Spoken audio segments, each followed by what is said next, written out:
सब लोग। तो जो आज हम स्टार्ट करने जा रहे हैं आप लोगों की साइंस में फिजिक्स का फर्स्ट चैप्टर, या बोले तो एनसीईआरटी में 10th चैप्टर है लाइट, यानी कि हम आज पढ़ेंगे रिफ्लेक्शन ऑफ लाइट और रिफ्रैक्शन ऑफ लाइट। आज की जो वीडियो है वो बेसिक कॉन्सेप्ट को लेकर के होगी। इसमें हम आज चैप्टर से रिलेटेड ज्यादा कुछ बात नहीं करेंगे, केवल हम लाइट का बेस बनाएंगे। अब लाइट का बेस क्या है उसको आज हम देखते हैं। फटाफट से आज की इस वीडियो को शुरू करते हैं। वीडियो पसंद आए तो वीडियो को लाइक कर दीजिएगा, चैनल को सब्सक्राइब कर दीजिएगा और अपने फ्रेंड्स के साथ शेयर कर दीजिएगा।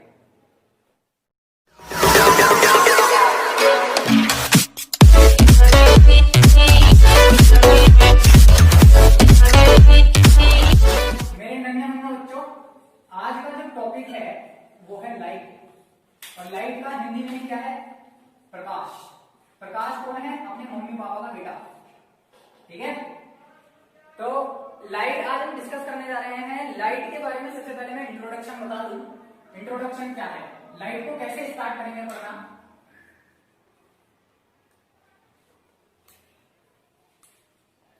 जो सबसे पहली चीज आती है कि लाइट को पढ़ना क्यों है। सबसे पहले एक क्वेश्चन है कि लाइट को पढ़ना क्यों है, क्या जबरदस्ती है लाइट हमें पढ़नी है। इसका एक छोटा सा आंसर क्या है कि अगर हम अपनी आंखों को बंद कर लें, कुछ सेकंडों के लिए क्या कर लें, आंखों को बंद कर लें, तो क्या हम ऑब्जेक्ट को देख पाएंगे? क्या कोई वस्तु हमें दिख पाएगी? नहीं दिख पाएगी।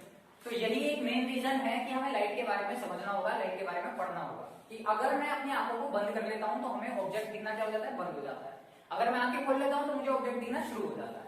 तो ये जरूरी है कि मैं लाइट के बारे में पढ़ूं, लाइट के बारे में सीखूं, लाइट की कुछ कैरेक्टरिस्टिक्स या प्रॉपर्टीज जो है उसके बारे में जानूं कि किस वजह से ऐसा हुआ कि आंखें बंद करते ही मुझे ऑब्जेक्ट दिखना बंद हो गया और आंखें खुलते ही मुझे ऑब्जेक्ट दिखना शुरू हो गया। अब कुछ लोग कहेंगे कि ये सब आंखों का कमाल है।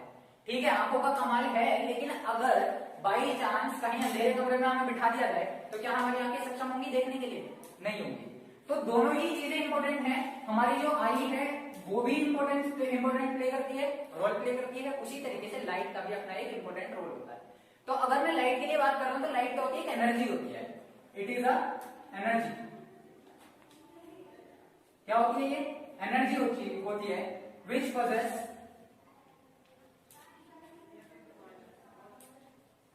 क्या करती है? देखो लाइट क्या बोलती है? एनर्जी है, यानी कि ऊर्जा का एक रूप है। सीधा सीधा ऊर्जा क्यों बोला मैंने इसको, एनर्जी क्यों बोल रहा हूं इसको? क्योंकि ना तो हम इसे प्रोड्यूस कर रहे, ना हम इसे खत्म कर रहे, है ना। ना तो हम इसे डिस्ट्रॉय कर पाएंगे, ना ही हम इसे क्या कर पाएंगे? प्रोड्यूस कर पाएंगे। लेकिन अगर मैं बात करूं प्रोडक्शन की, तो हम बहुत सारी लाइट को आज की लाइफ में, डेली लाइफ में क्या करते हैं? प्रोड्यूस करते हैं, प्रोडक्शन करते हैं लाइट का। लेकिन अगर नेचुरली लाइट की मैं बात करता हूं तो नेचुरल लाइट को ना तो तुम जनरेट कर सकते हो, ना ही क्या कर सकते हो? डिस्ट्रॉय कर सकते हो। तो सीधी सीधी सी यहां से एक बात आ जाती है कि लाइट जो होती है वो एक एनर्जी होती है जो क्या करती है? विच कॉजेज, क्या करेगी? Causes sensation of vision of us. अब लाइट क्या हुई? लाइट वो एनर्जी हुई जिसकी वजह से हमें देखने की क्या मिलती है? क्षमता मिलती है, ठीक है। जो हमें क्या देती है? देखने के लिए एक रिक्वायर्ड जो रिक्वायरमेंट है देखने की, वो हमारे अंदर प्रोड्यूस करती है। तो लाइट क्या होगी? एक एनर्जी होगी जिसकी वजह से हमें संवेदनाएं मिलती है। सेंसेशन का क्या मतलब होता है? संवेदना, ठीक है। लाइट क्या है? एक संवेदना है जिसकी वजह से हम किसी ऑब्जेक्ट को क्या कर पाते हैं? देख पाते हैं। अगर मैं बात करूं लाइट की, तो लाइट को पढ़ा जाता है ऑप्टिक्स के अंदर। किसके अंदर हम स्टडी करेंगे इसकी? ऑप्टिक्स के अंदर हम इसकी स्टडी करेंगे। और ऑप्टिक्स को दो पार्ट्स में क्लासिफाइड किया जा सकता है। ऑप्टिक्स के अंदर हम किसकी स्टडी करने वाले हैं? लाइट की। या ये कह लो कि पूरी की पूरी लाइट की जो स्टडी है वो एक पर्टिकुलर एरिया के अंदर की जाती है, पर्टिकुलर क्षेत्र के अंदर की जाती है। वो क्षेत्र कौन सा है? ऑप्टिक्स है, ठीक है। ऑप्टिक्स के अंदर हम क्या करेंगे? लाइट को पढ़ेंगे। अब लाइट ऑप्टिक्स के अंदर जब हम पढ़ते हैं तो दो पार्ट्स में क्लासिफाई कर देते हैं। पहला जो होता है वो होता है रे ऑप्टिक्स। पहला पार्ट क्या है इसका? Ray optics. और दूसरा वाला जो है वो क्या है? Wave optics. दो तरीके से लाइट की स्टडी करने जा रहे हैं। पहली हमारे पास होगी रे ऑप्टिक्स, दूसरी हमारे पास होगी वेव ऑप्टिक्स। तो रे ऑप्टिक्स क्या होगी? रे ऑप्टिक्स का जो दूसरा नाम है वो है ज्योमेट्रिकल ऑप्टिक्स। Geometrical optics. और अगर मैं बात करूं वेव ऑप्टिक्स की, तो वेव ऑप्टिक्स को क्या नाम से किया जाए? इसको हम फिजिकल ऑप्टिक्स बोल देते हैं। क्या बोल देते हैं? Physical optics. तो इस तरीके से हम लाइट की स्टडी करने जा रहे हैं। दो पार्ट्स में हमने इसको क्लासिफाई कर दिया। पहला हमारे पास हो गया रे ऑप्टिक्स, दूसरा हमारे पास हो गया वेव ऑप्टिक्स। जरूरत क्यों पड़ी? पहली चीज, अब यहाँ पर ये क्वेश्चन आ जाता है कि ऑप्टिक्स को दो पार्ट्स में, दो ब्रांचेस में डिवाइड करने की जरूरत क्यों पड़ी?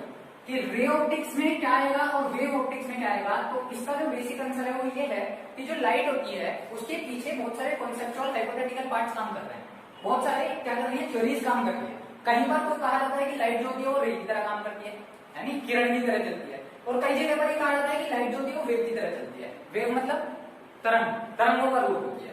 तो इसी टाइप के लिए ऑप्टिक्स को डिवाइड किया गया दो पार्ट्स में, एक बार रे ऑप्टिक्स और दूसरा वाला वेव ऑप्टिक्स। बारी बारी से हमें क्या करना है, इनके बारे में स्टडी करनी है, इनके अंदर लाइट किस तरीके से डील करती है उसको हमें देखना है, ठीक है। तो सबसे पहले हम क्या देखेंगे, ray optics.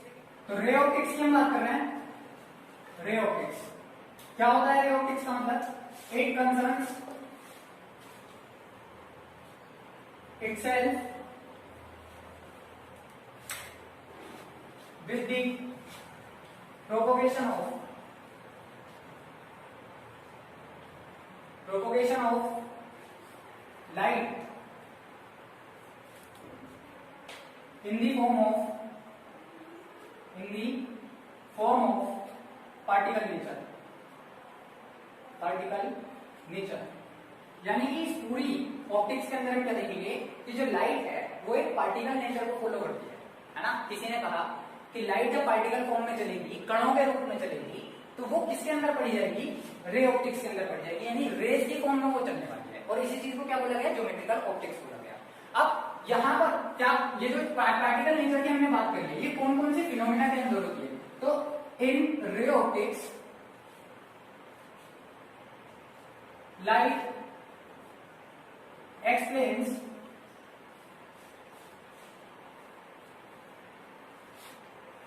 some of the particular phenomena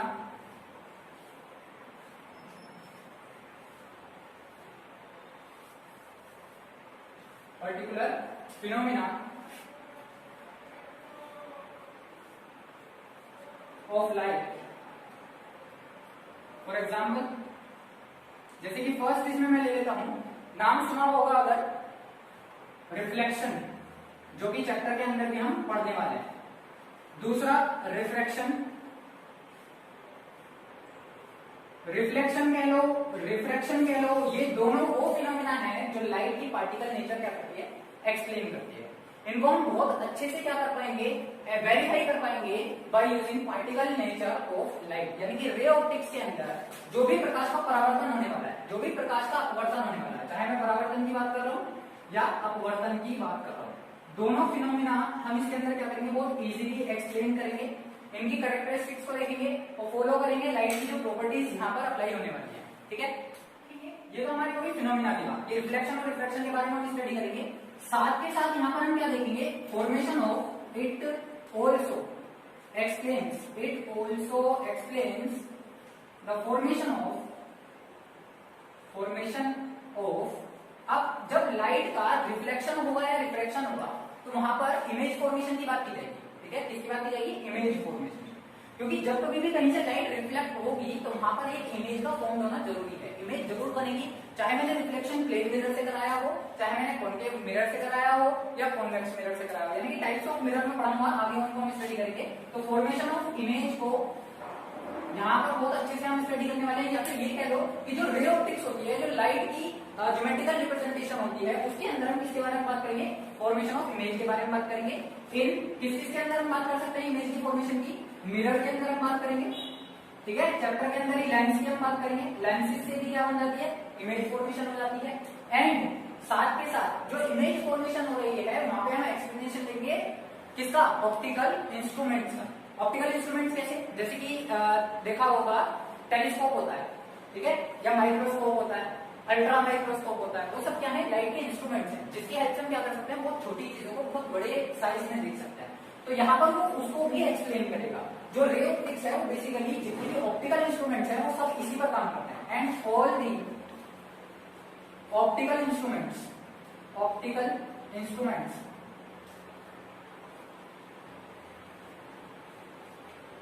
works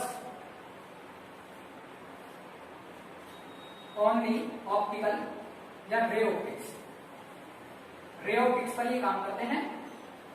और इन्हीं से हम क्या करेंगे, ऑप्टिकल इंस्ट्रूमेंट्स को या ऑप्टिकल इंस्ट्रूमेंट्स की क्या देखेंगे, वर्किंग देखेंगे, जो भी उनका वर्किंग फंक्शन है, किस तरीके से वो काम करते हैं, क्या उनके अंदर पार्ट्स होते हैं, वो सारा का सारा किसके अंदर आएगा, वेव ऑप्टिक्स के अंदर आएगा। तो वेव ऑप्टिक्स की हम बात कर रहे हैं। वेव ऑप्टिक्स क्या चीज है? It concerns itself with the wave nature of light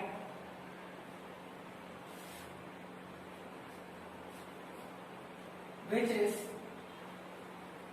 based on the following phenomenon. अब वेव नेचर में क्या होने वाला है? तरंग प्रकृति की हम बात कर रहे हैं। किसकी बात करी हमने? तरंग प्रकृति की बात करी है। तो ये जो तरंग प्रकृति की मैं बात कर रहा हूँ, वेव नेचर की मैं बात कर रहा हूँ, वो अपने कुछ स्पेशल टाइप ऑफ फिनोमिनन को क्या करता है? रिप्रेजेंट करता है, एक्सप्लेन करता है। जैसे हमने क्या देखा रे ऑप्टिक्स में? परावर्तन और अपवर्तन था, रिफ्लेक्शन और रिफ्रैक्शन था। उसी तरीके से यहाँ पर भी कुछ फिनोमिना है लाइट के जो रे ऑप्टिक्स एक्सप्लेन नहीं कर सकती, है ना। हर चीज को करने के लिए एक पर्टिकुलर तरीका होता है। जैसे कि अगर मैं बात करूं खाना बनाने की, तो क्या 5 साल का बच्चा खाना बना लेगा? नहीं बना पाएगा। उसको कौन बनाएगा? 10 साल का, 12 साल का, 15 साल का बच्चा बना पाएगा, है ना। उसी तरीके से क्या है कि जितने भी फिजिकल फिनोमिना होते हैं, कोई भी ऑप्टिकल फिनोमिना हो या फिजिकल फिनोमिना हो, उनको करने के लिए स्पेशल कैरेक्टरिस्टिक की जरूरत होती है। तो जैसे रिफ्लेक्शन और रिफ्रैक्शन के लिए किसकी जरूरत पड़ी? रे ऑप्टिक्स की जरूरत पड़ी। उसी तरीके से यहाँ पर इंटरफेरेंस, एक हो गया इंटरफेरेंस, दूसरा यहां ले लेते हैं पोलराइजेशन, और तीसरा हम यहां ले लेते हैं डिफ्रैक्शन। ये लाइट के 3 अच्छे फिनोमिना हैं जिनको 11th के बाद 12th क्लास की फिजिक्स में आप स्टडी करोगे, ठीक है। 10th क्लास में केवल रिफ्लेक्शन और रिफ्रैक्शन तक सीमित है लाइट, उससे आगे हम ज्यादा डीपली स्टडी नहीं करेंगे। लेकिन 11th और 12th क्लास में जाकर के जब अपर लेवल का फिजिक्स पढ़ोगे तो वहां पर इंटरफेरेंस, पोलराइजेशन और डिफ्रैक्शन तीनों के बारे में बताया जाएगा, जो कि किस पर बेस्ड है? वेव नेचर ऑफ लाइट पर बेस्ड है। यानी कि तरंग प्रकृति किन 3 फिनोमेना को डिफाइन करेगी? पहला इंटरफेरेंस, दूसरा पोलराइजेशन, तीसरा। तो अभी बात कर लेते हैं की कॉन्सेप्ट की। किसकी बात कर लेते हैं? की कॉन्सेप्ट। की कॉन्सेप्ट का मतलब जो मुद्दे की बात याद रखनी है छोटी सी 10th क्लास के लेवल पर। पहली चीज क्या है? Light is a form of energy. Light is a form of energy. ये बात हमें याद रखनी है क्योंकि चैप्टर की स्टार्टिंग में हमने देखा कि लाइट क्या है? एनर्जी का टाइप। दूसरी चीज, it do not require any medium for propagation या टू ट्रेवल। क्या नहीं चाहिए इसको? मीडियम चाहिए ही नहीं। ये प्रोपोगेट करने के लिए, आगे बढ़ने के लिए, चलने के लिए क्या नहीं चाहिए? मीडियम नहीं चाहिए। किसी भी मीडियम में चल सकता है। या ये जो मीडियम की मैंने बात करी है वो कोई मटेरियल या नॉन मटेरियल हो सकता है। मटेरियल या नॉन मटेरियल। कि अगर कोई सब्जेक्ट है तो भी चलेगी, सब्जेक्ट नहीं है तो भी चलेगी। इसलिए हम बोलते हैं it do not require any medium to travel या फॉर प्रोपोगेशन। तीसरी जो चीज इसके अंदर आ जाती है कि light is an electromagnetic wave. ये क्या होती है? इलेक्ट्रोमैग्नेटिक वेव होती है, जो जनरली कहां से हमें देखने में मिलते हैं। जो सबसे पहला सोर्स ऑफ एनर्जी है, सोर्स ऑफ लाइट है, वो हमारे माइंड में क्या आता होगा? सबसे पहला सोर्स ऑफ लाइट या सबसे पहला सोर्स ऑफ एनर्जी हमारे माइंड में क्या है? सनलाइट। कहां से आ रही है? सन से आ रही है। क्या सन को मैंने जाकर के इन्वर्टर बैटरी से चार्ज करा? नहीं करा ना। वो एक लुमिनस ऑब्जेक्ट है, उसके अंदर अपनी लाइट है। वो क्या कर रहा है? अपने अंदर से एनर्जी को इमिट कर रहा है और किसकी फॉर्म में जा रहा है? लाइट की फॉर्म में जा रहा है। तो इसीलिए जो सन से आने वाली लाइट होती है वो इलेक्ट्रोमैग्नेटिक वेव्स होती है। क्या होती है? Electromagnetic wave. इसलिए हम यहाँ पर रेफरेंस देते हैं लाइट को कि the light is an electromagnetic wave. यानी कि अगर मैं हिंदी में बात करूं इलेक्ट्रोमैग्नेटिक वेव को, तो विद्युत चुंबकीय तरंगे। क्या बोला जाएगा? विद्युत चुंबकीय तरंगे। विद्युत चुंबकीय तरंगे पढ़ेंगे इसके बारे में भी आगे कि ऐसा क्यों कहा जा रहा है, क्या होती है विद्युत चुंबकीय तरंगे या इलेक्ट्रोमैग्नेटिक वेव। की लाइट को इलेक्ट्रोमैग्नेटिक वेव कंसीडर कर दिया गया। चौथी जो चीज आती है वो आती है स्पीड ऑफ लाइट। ये जो पूरे चैप्टर में हमें हेल्प करेगी, जो हमें याद रखनी है, सारे टाइप के न्यूमेरिकल्स में यूज होगी। कि स्पीड ऑफ लाइट जो होती है, अब जब मीडियम की जरूरत नहीं पड़ी हमें, किसी भी मीडियम में आसानी से चल जा रही है, तो स्पीड की भी तो कुछ बात होगी ना। तो स्पीड ऑफ लाइट जो होती है speed of light is 3 into 10⁸ metre per second in vacuum. Vacuum के अंदर, यानी कि वैक्यूम क्यों बोला मैंने, वहां पे कोई मीडियम नहीं है, क्योंकि इसे मीडियम की जरूरत थी नहीं प्रोपोगेट करने के लिए। तो वैक्यूम के अंदर स्पीड ऑफ लाइट जो होती है वो 3 into 10⁸ मीटर पर सेकेंड होती है। ये स्पीड याद रखनी है, सारे न्यूमेरिकल स्पीड यूज होगी। हो सकता है वो मेंशन कर भी दे, हो सकता है ना भी करे, हमें अपने आप से अंडरस्टूड होनी चाहिए ये बात, ठीक है। तो स्पीड ऑफ लाइट हमारे पास क्या होती है, 3 into 10⁸ मीटर पर सेकेंड।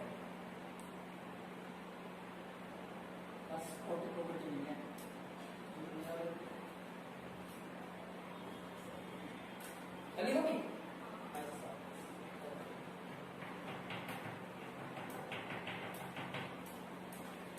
देखो ये कौन क्या विजिबल बनाती है ऑब्जेक्ट।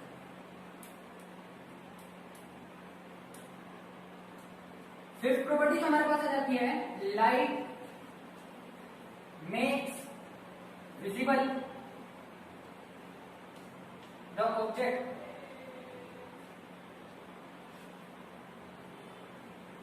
टू अस।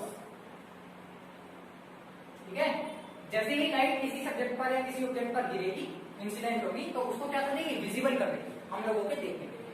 ये सबसे अच्छी कैरेक्टरिस्टिक है, इसके बिना लाइट को डिफाइन नहीं किया जा सकता, क्योंकि लाइट हम तभी बता पाएंगे जब हमें कोई चीज हमें दिखाई देगी। ठीक है, अगर मैं रात को सो रहा हूँ, सोने के बाद आंखें बंद होंगी, मुझे कुछ दिखाई नहीं देगा, तो मैं क्या कहूंगा, रात को होगा ना उस चीज को। जब मुझे कोई ऑब्जेक्ट दिखाई नहीं दे रहा, मुझे चीजों का आइडेंटिफिकेशन ही नहीं हो पा रहा कि कौन सी चीज क्या है, तो लाइट जो है बेसिकली वो किस पर बेस्ड है, सारी की सारी विजिबिलिटी पर बेस्ड है। अगर कोई ऑब्जेक्ट के ऊपर गिरने के बाद लाइट एब्जॉर्ब हो गई है ना, विजिबल नहीं करा उसने ऑब्जेक्ट को, तो वहां पर हम लाइट के किसी फिनोमेना को एक्सप्लेन नहीं कर पाएंगे। सही है, बेसिकली दो तरीके से है, इमिशन ऑफ लाइट और एब्जॉर्प्शन ऑफ लाइट, लेकिन एक एनर्जी की फॉर्म होता है जिसको 11th क्लास में जाकर के पढ़ा जाएगा एटॉमिक स्ट्रक्चर के चैप्टर में। यहाँ पे इतनी बात याद रखनी है, लाइट क्या है, जो ऑब्जेक्ट को विजिबल बनाती है। दूसरी चीज, लाइट क्या होती है, एनर्जी की एक फॉर्म होती है। तीसरी चीज, लाइट को चलने के लिए किसी मीडियम की जरूरत नहीं होती है। चौथी चीज, लाइट की जो स्पीड होती है 3 into 10⁸ मीटर पर सेकंड होती है। और सनलाइट पहला सोर्स ऑफ एनर्जी होता है, पहला सोर्स ऑफ लाइट होता है जो हमारे माइंड में आता है, इसी वजह से इनको क्या बोला जाता है, इलेक्ट्रोमैग्नेटिक वेव्स बोला जाता है। ठीक है, तो आज की इस वीडियो में केवल इतना ही, कल मिलेंगे नेक्स्ट वीडियो में। और नेक्स्ट वीडियो में मैं बताऊंगा लाइट का जो नेचर है, लाइट की नेचर की जो थ्योरीज हैं, बहुत सारी थ्योरीज इसके लिए कॉन्सेप्ट बेस बनाई गई है। बारी बारी से हम थ्योरीज को हम स्टडी करेंगे, उसको हम देखेंगे कि किस थ्योरी के अंदर लाइट की किस कैरेक्टरिस्टिक को मेंशन किया गया है। तब तक के लिए आप लोग पढ़ते रहिए और बढ़ते रहिए।